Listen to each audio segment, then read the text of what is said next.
My grandmother passed me the envelope under the table between the sweet potato casserole and the dinner rolls. Nobody saw it. Not my mother, who was refereeing an argument between my aunt and uncle about Thanksgiving travel plans.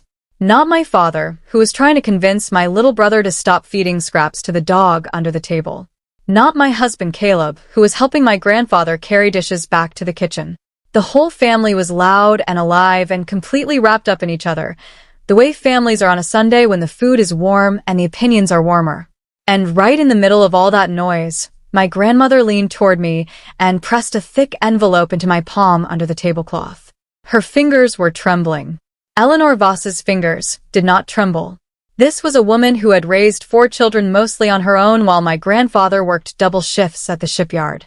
She had held my hand through stitches in the ER when I was 7 without flinching once. She had buried her youngest son. She had survived a stroke in 2016 and been back in her garden within 6 weeks. Her hands were the steadiest things I had ever known. I had never, in 31 years of knowing this woman, seen her fingers shake. "Don't open this here," she whispered. Her voice was low, barely reaching me through the noise of the table. Below the sound of my aunt complaining about airport delays. Below the scrape of silverware and the laughter of my nieces chasing each other around the living room. Below the comfortable, beautiful chaos of a Sunday dinner in the Voss family home in Providence, Rhode Island. "Grandma, what? Go home. Pack a bag." She leaned closer. She smelled like lavender and the vanilla extract she always dabbed on her wrists instead of perfume, and the rose water she'd used on her skin every single night since 1967. But underneath those familiar smells was something I had never detected on my grandmother before. Fear. Not the quiet worry of a woman getting older. Something colder. Sharper. The kind that lives in the body, not the mind. "They've been watching the house," she said. "You have 24 hours. Maybe less." Then she leaned back, picked up her glass of sweet tea, and took a slow sip like nothing had happened. She looked across the table at my grandfather and said, "Hank, tell Wade's father that story about the fishing trip. The one with the pelican." The table erupted in laughter. My grandfather launched into the story. The dinner continued.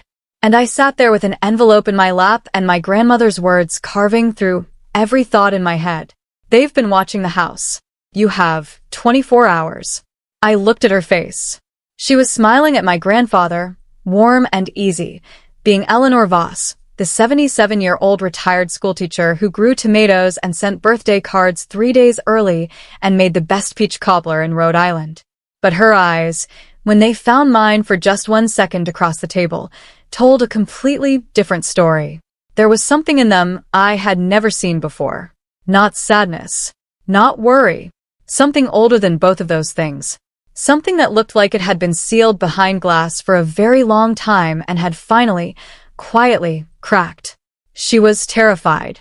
I put the envelope inside my cardigan pocket. I finished my cobbler. I kissed my grandmother, hugged my grandfather, collected my daughter Marisol from the playroom where she'd fallen asleep on the floor with her cousins, and walked out to our car with Caleb beside me and my grandmother's secret pressing against my ribs like something alive.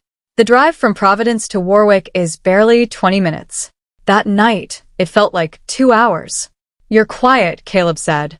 He was driving, one hand on the wheel, the easy posture of a man who had no idea what was folded up inside my sweater. "Just tired." "You're not tired. You went somewhere else the moment your grandmother leaned over to you." I watched it happen. He glanced at me. "What did she give you?" I had married an observant man. Most days, I loved that about him. "I'll tell you when we get home." "Tell me now."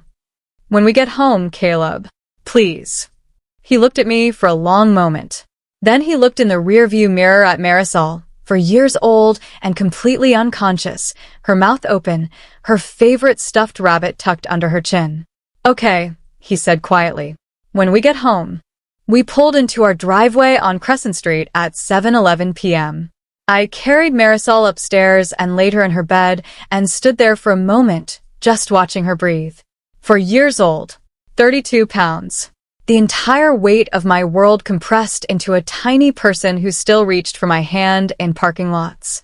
She had Caleb's eyelashes and my stubbornness, and a laugh that could reset any day that had gone wrong. Whatever was in that envelope, whatever my grandmother was afraid of, this little girl was the reason I needed to understand it completely. I went downstairs. Caleb was at the kitchen table. 2 glasses of water. The overhead light on.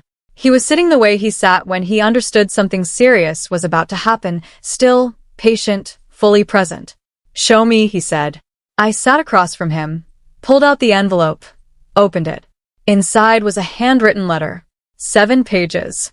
My grandmother's careful, looping cursive, the same handwriting that had graded thousands of student papers and written out recipe cards and signed every birthday card with all my love, Grandma Ellie, for as long as I could remember.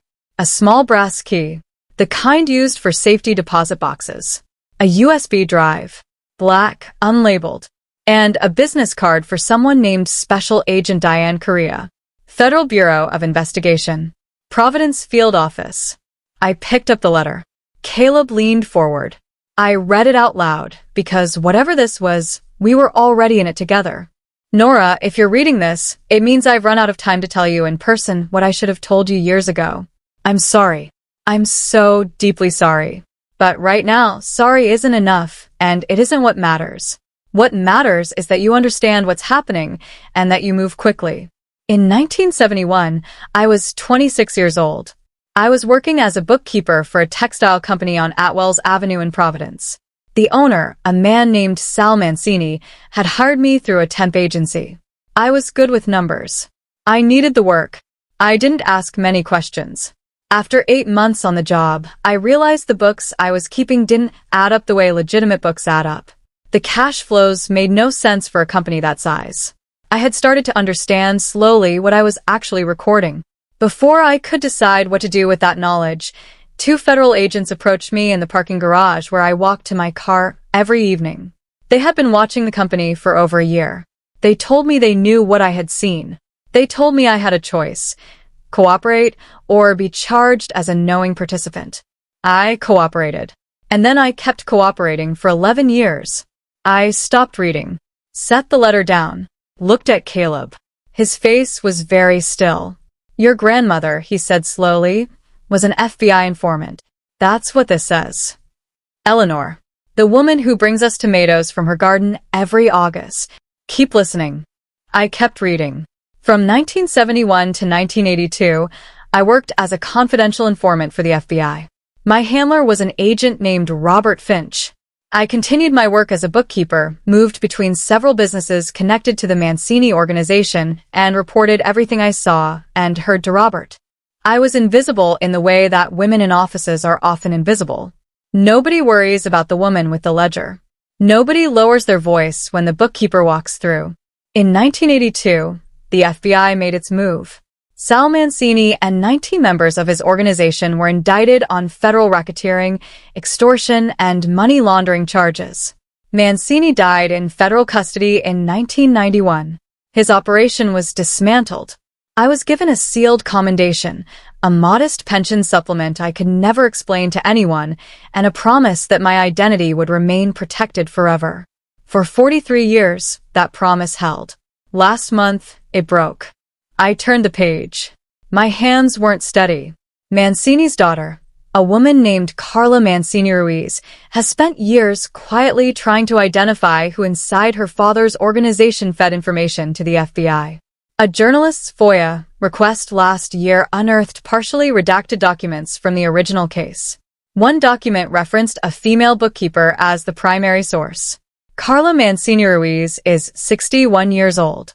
She is not a violent person, but she has money, and money buys people who are.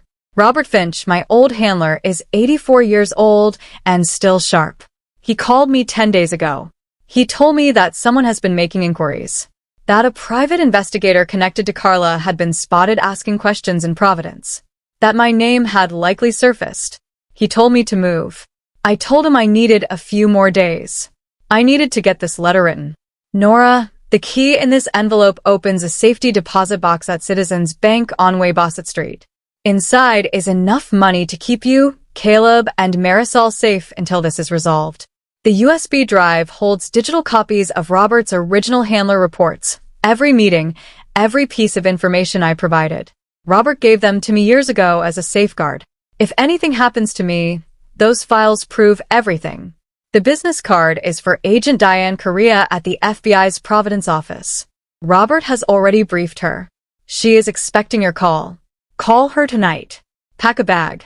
Take Caleb and Marisol and go. Don't tell your mother yet. I will handle your mother. You handle your family. I am not afraid for myself, Nora. I haven't been afraid for myself in a long time. I'm afraid for you. For that little girl upstairs. For everyone in that dining room tonight who laughed and ate cobbler and had no idea. Everything I've done, every paper I graded, every garden I planted, every ordinary day I built around this secret, was to protect this family. That has always been enough for me. You have 24 hours. Move now. All my love, always. Grandma Ellie. I set the letter on the table.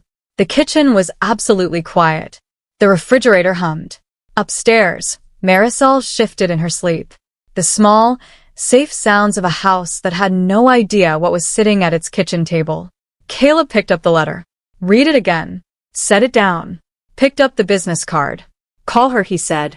It was almost 8 p.m. on a Sunday. I dialed the number. It rang once. Correa. Agent Correa, my name is Nora Voss. Eleanor Voss is my grandmother. A pause. Then, Ms. Voss. I've been expecting your call. Robert Finch briefed me earlier this week. How much has your grandmother told you? Everything. The letter, the key, the drive. She said we have 24 hours. That's approximately correct. We've had eyes on a private investigator connected to Carla Mancini Ruiz for the past 2 weeks. Yesterday, that individual was observed in the Providence area. We believe active surveillance has begun on your grandmother's residence and possibly on yours. I looked at Caleb. He was already on his feet. What do we do? Stay in your home tonight. Keep your lights and routine normal.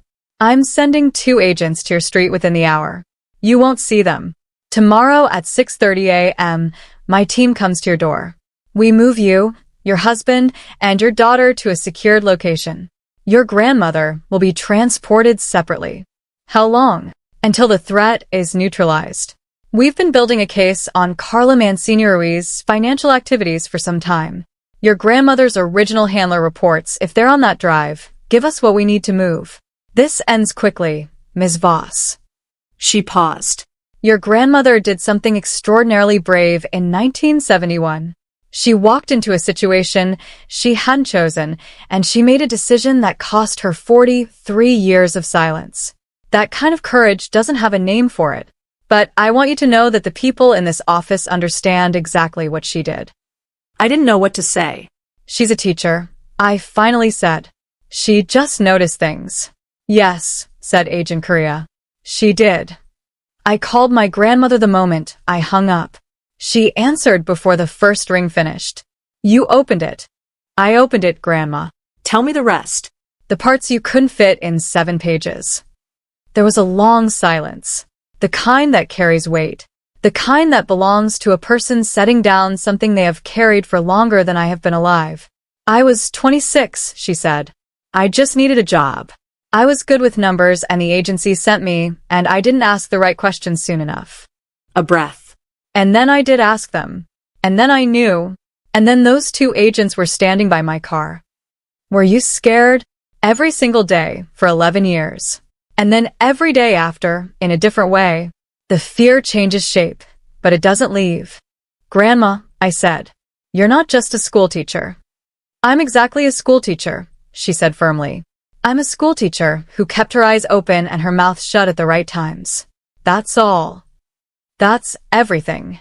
She was quiet for a moment. When she spoke again, her voice was rough in a way I had never heard before. Take care of that baby, Nora. Take care of Caleb. I'll see you on the other side of this. And when I do, I'm going to teach Marisol how to make proper pie crust.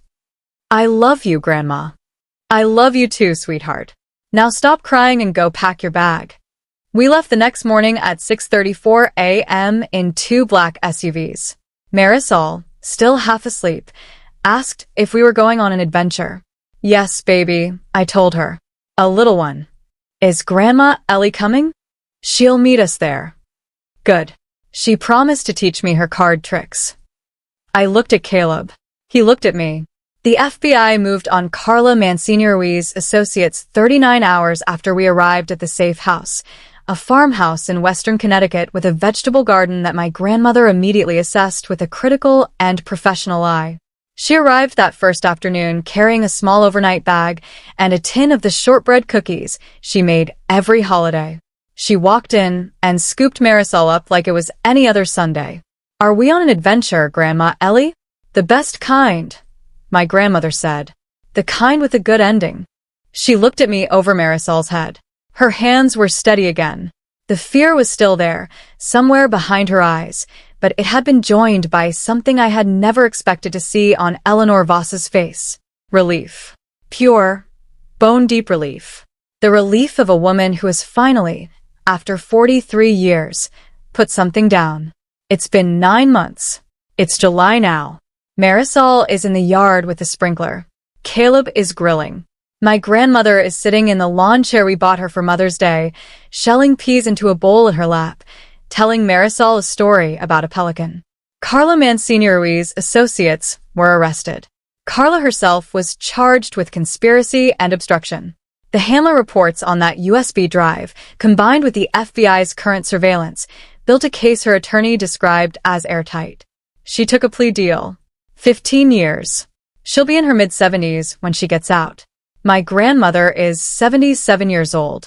She is sitting in my backyard, shelling peas, being Grandma Ellie, the woman who grades papers and grows tomatoes and makes shortbread and has never once, in the memory of everyone who loves her, been anything more complicated than exactly what she appears to be. Except that she was. Except that underneath all of it, underneath every ordinary Tuesday and every school year and every Sunday dinner, she was also something else entirely. A woman who walked into a situation she hadn't chosen and chose, anyway, to do the right thing. Who carried it for 43 years without complaint, without credit, without anyone knowing. The most important work, my grandmother once told me when I was 10 years old and frustrated that nobody had noticed I'd cleaned my room, is always the work that nobody sees. I didn't understand what she meant then. I understand now. I understand completely. If someone you love handed you an envelope and said you have 24 hours, would you open it right away or wait? Would you trust them without question or need answers first? And have you ever discovered that someone in your family was carrying a secret, a whole other life, hidden not out of deception but out of love? Drop your answer in the comments. I read every single one. If this story reached you, share it with someone who is a quiet person in their life, a teacher, a bookkeeper, a neighbor, a grandmother. Someone who might be carrying more than anyone knows. Subscribe so you never miss another story. I'll see you in the next one.